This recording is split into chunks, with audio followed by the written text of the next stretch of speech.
സങ്കീർത്തനങ്ങൾ 91. കർത്താവിന്റെ സംരക്ഷണം.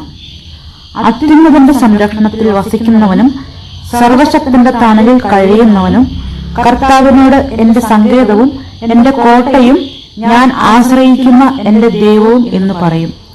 അവിടുന്ന് നിന്നെ വേടന്റെ കെണിയിൽ നിന്നും മാരകമായ മഹാമാരിയിൽ നിന്നും രക്ഷിക്കും. തന്റെ തൂവലുകൾ കൊണ്ട് അവിടുന്ന് നിന്നെ മറച്ചുകൊള്ളും. അവിടുത്തെ ചിറകുകളുടെ കീഴിൽ നിനക്ക് അഭയം ലഭിക്കും. അവിടുത്തെ വിശ്വസ്തത നിനക്ക് കവചവും പരിചയും ആയിരിക്കും. രാത്രിയിലെ ഭീകരതയും പകൽ പറക്കുന്ന അസ്ത്രത്തെയും നീ ഭയപ്പെടേണ്ട. ഇരുട്ടിൽ സഞ്ചരിക്കുന്ന മഹാമാരിയെയും നട്ടുച്ചയ്ക്ക് വരുന്ന വിനാശത്തെയും നീ പേടിക്കേണ്ട. നിന്റെ പാർശ്വങ്ങളിൽ 1000 മരിച്ചു വീണേക്കാം, നിന്റെ വലതുവശത്ത് 10,000. എങ്കിലും നിനക്ക് ഒരനർത്ഥവും സംഭവിക്കുകയില്ല. ദുഷ്ടരുടെ പ്രതിഫലം നിന്റെ കണ്ണുകൾ കൊണ്ട് തന്നെ നീ കാണും. നീ കർത്താവിൽ ആശ്രയിച്ചു, അത്യുന്നതനിൽ നീ വാസമുറപ്പിച്ചു. നിനക്ക് ഒരു തിന്മയും ഭവിക്കുകയില്ല, ഒരനർത്ഥവും നിന്റെ കൂടാരത്തെ സമീപിക്കുകയില്ല. നിന്റെ വഴികളിൽ നിന്നെ കാത്തുപാലിക്കാൻ അവിടുന്ന് തന്റെ ദൂതന്മാരോട് കൽപ്പിക്കും. നിന്റെ പാദം കല്ലിൽ തട്ടാതിരിക്കാൻ അവർ നിന്നെ കൈകളിൽ വഹിച്ചുകൊള്ളും. സിംഹത്തിന്റെയും അണലിയുടെയും മേൽ നീ ചവിട്ടി നടക്കും. യുവസിംഹത്തെയും സർപ്പത്തെയും നീ ചവിട്ടി മെതിക്കും. അവൻ സ്നേഹത്തിൽ എന്നോട് ഒട്ടുനിൽക്കുന്നതിനാൽ ഞാൻ അവനെ രക്ഷിക്കും. അവൻ എന്റെ നാമം അറിയുന്നതുകൊണ്ട് ഞാൻ അവനെ സംരക്ഷിക്കും. അവൻ എന്നെ വിളിച്ചപേക്ഷിക്കുമ്പോൾ ഞാൻ ഉത്തരമരുളും. അവന്റെ കഷ്ടതയിൽ ഞാൻ അവനോട് ചേർന്ന് നിൽക്കും. ഞാൻ അവനെ മോചിപ്പിക്കുകയും മഹത്വപ്പെടുത്തുകയും ചെയ്യും. ദീർഘായുസ് നൽകി ഞാൻ അവനെ സംതൃപ്തനാക്കും. എന്റെ രക്ഷ ഞാൻ അവന് കാണിച്ചു കൊടുക്കും. സങ്കീർത്തനങ്ങൾ 92. നീതിമാൻ സന്തോഷിക്കുന്നു. അത്യുന്നതനായ കർത്താവെ, അങ്ങേക്ക് കൃതജ്ഞത അർപ്പിക്കുന്നതും അങ്ങയുടെ നാമത്തിന് സ്തുതികൾ ആലപിക്കുന്നതും എത്ര ശ്രേഷ്ഠം.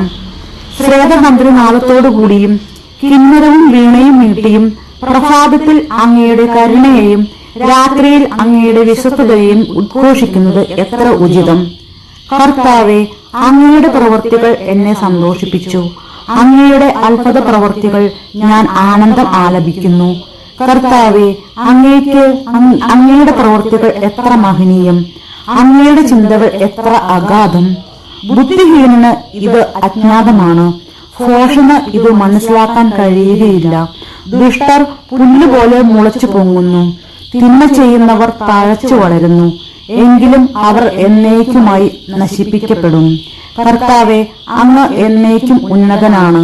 കർത്താവെ, അങ്ങയുടെ ശത്രുക്കൾ നശിക്കും, ദുഷ്കർമ്മികൾ ചിതറിക്കപ്പെടും. എന്നാൽ അവിടുന്ന് എന്റെ കൊമ്പ് കാട്ടുപോത്തിന്റെ കൊമ്പ് പോലെ ഉയർത്തി. അവിടുന്ന് എന്റെ മേൽ പുതിയ തൈലം ഒഴിച്ചു. എന്റെ ശത്രുക്കളുടെ പതനം എന്റെ കണ്ണു കണ്ടു. എന്നെ ആക്രമിക്കുന്ന ദുഷ്ടരുടെ ദുരന്തം എന്റെ ചെവിയിൽ കേട്ടു. നീതിമാന്മാർ പന പോലെ തഴയ്ക്കും, ലെബനോനിലെ ദേവദാരു പോലെ വളരും. അവരെ കർത്താവിന്റെ ഭവനത്തിൽ നട്ടിരിക്കുന്നു. അവർ നമ്മുടെ ദൈവത്തിന്റെ അങ്കണങ്ങളിൽ തഴച്ചു വളരുന്നു. വാർദ്ധക്യത്തിലും അവർ ഫലം പുറപ്പെടുവിക്കും. അവർ എന്നും ഇല ചൂടി പുഷ്ടിയോടെ നിൽക്കും. കർത്താവ് നീതിമാനാണെന്ന് അവർ പ്രഘോഷിക്കുന്നു. അവിടുന്നാണ് എന്റെ അഭയശീല. അനീതി അവിടുത്തെ തീണ്ടിയിട്ടില്ല. സങ്കീർത്തനങ്ങൾ 93. കർത്താവ് വാഴുന്നു. കർത്താവ് വാഴുന്നു. അവിടുന്ന് മഹിമ അണിഞ്ഞിരിക്കുന്നു. അവിടുന്ന് ശക്തി കൊണ്ട് അരമുറുക്കിയിരിക്കുന്നു. ലോകം സുസ്ഥാപിതമായിരിക്കുന്നു, അതിന് ഇളക്കം തട്ടുകയില്ല. അങ്ങയുടെ സിംഹാസനം പണ്ടു മുതലേ ഉറപ്പിക്കപ്പെട്ടിരിക്കുന്നു. അങ്ങ് അനാദി മുതലേ ഉള്ളവനാണ്. കർത്താവെ, പ്രവാഹങ്ങൾ ഉയരുന്നു, പ്രവാഹങ്ങൾ ശബ്ദമുയർത്തുന്നു, പ്രവാഹങ്ങൾ ആർത്തിരമ്പുന്നു. സമുദ്രങ്ങളുടെ ഗർജനങ്ങളെയും ഉയരുന്ന തിരമാലകളെയും കർത്താവ് ശക്തനാണ്. അങ്ങയുടെ കൽപ്പന വിശ്വാസ്യവും അലംഘനീയവുമാണ്. കർത്താവെ, പരിശുദ്ധി അങ്ങയുടെ ആലയത്തിന് എന്നേക്കും യോജിച്ചതാണ്. സങ്കീർത്തനങ്ങൾ 94. ദൈവം വിധി കർത്താവ്. പ്രതികാരത്തിന്റെ ദൈവമായ കർത്താവെ, പ്രതികാരത്തിന്റെ ദൈവമേ, പ്രത്യക്ഷനാകണമേ. ഭൂമിയെ വിധിക്കുന്നവനെ എഴുന്നേൽക്കണമേ. അഹങ്കാരിക്ക് അർഹമായ ശിക്ഷ നൽകണമേ. കർത്താവെ, ദുഷ്ടന്മാർ എത്രനാൾ ഉയർന്നു നിൽക്കും? എത്രനാൾ അഹങ്കരിക്കും? അവർ ഗർഭിഷ്ഠമായ വാക്കുകൾ ചൊരിയുന്നു. ദുഷ്കർമ്മികൾ വൻപു പറയുന്നു. കർത്താവെ, അവർ അങ്ങയുടെ ജനത്തെ ഞെരിക്കുന്നു. അങ്ങയുടെ അവകാശത്തെ പീഡിപ്പിക്കുന്നു. അവർ വിധവയെയും വിദേശിയെയും വധിക്കുന്നു. അനാഥരെ കൊന്നുകളയുന്നു. കർത്താവ് കാണുന്നില്ല, യാക്കോബിന്റെ ദൈവം ഗ്രഹിക്കുന്നില്ല എന്ന് അവർ പറയുന്നു. പടിവിട്ടികളെ, അറിഞ്ഞുകൊള്ളുവിൻ. ഭോഷരെ, നിങ്ങൾക്ക് എന്ത് വിവേകം വരും? ചെവി നൽകിയവൻ കേൾക്കുന്നില്ലെന്നോ? കണ്ണു നൽകുന്നവൻ കാണുന്നില്ലെന്നോ? ജനതകളെ ശിക്ഷിക്കുന്നവന് നിങ്ങളെ ശിക്ഷിക്കാൻ കഴിയില്ലെന്നോ? അറിവ് പകരുന്നവന് അറിവില്ലെന്നോ? കർത്താവ് മനുഷ്യരുടെ വിചാരങ്ങൾ അറിയുന്നു. അവർ ഒരു ശ്വാസം മാത്രം. കർത്താവെ, അവിടുന്ന് ശിക്ഷിക്കുകയും നിയമം പഠിപ്പിക്കുകയും ചെയ്യുന്നവർ ഭാഗ്യവാൻ. അവിടുന്ന് അവന് കഷ്ടകാലങ്ങളിൽ വിശ്രമം നൽകുന്നു. ദുഷ്ടനെ പിടികൂടാൻ കുഴി കുഴിക്കുന്നവരെ കർത്താവ് തന്റെ ജനത്തെ പരിത്യജിക്കുകയില്ല.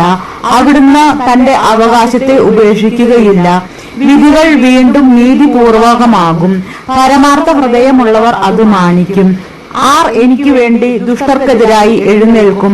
ആർ എനിക്ക് വേണ്ടി ദുഷ്കർമ്മികളോട് എതിർത്തു നിൽക്കും? കർത്താവ് എന്നെ സഹായിച്ചിരുന്നെങ്കിൽ എന്റെ പ്രാണൻ പണ്ടേ മൂകതയുടെ ദേശത്തെത്തുമായിരുന്നു. എന്റെ കാൽ വഴുതുന്നു എന്ന് ഞാൻ വിചാരിച്ചപ്പോഴേക്കും കർത്താവെ, അങ്ങയുടെ കാരുണ്യം എന്നെ താങ്ങി നിർത്തി. എന്റെ ഹൃദയത്തിന്റെ ആകുലതകൾ വർദ്ധിക്കുമ്പോൾ അങ്ങ് നൽകുന്ന ആശ്വാസം എന്നെ ഉന്മേഷവാനാക്കുന്നു. നിയമം വഴി ദുരിതമുണ്ടാക്കുന്ന ദുഷ്ടരായ ഭരണകർത്താക്കൾക്ക് അങ്ങയോട് സഖ്യം ചെയ്യാൻ കഴിയുമോ? നീതിമാന്റെ ജീവനെതിരായി അവർ ഒത്തുചേരുന്നു. നിർദോഷനെ അവർ മരണത്തിന് വിധിക്കുന്നു. എന്നാൽ കർത്താവ് എന്റെ ശക്തി കേന്ദ്രമാണ്, എന്റെ ദൈവം എന്റെ അഭയശിലയും. അവരുടെ അകൃത്യം അവിടുന്ന് അവരിലേക്ക് തന്നെ തിരിച്ചുവിടും. അവരുടെ ദുഷ്ടത മൂലം അവരെ നിർമ്മാർജ്ജനം ചെയ്യും. നമ്മുടെ കർത്താവായ ദൈവം അവരെ തൂത്തെറിയും. നമ്മുടെ കർത്താവായ ഈശോ മിശിഹായ്ക്ക് സ്തുതി.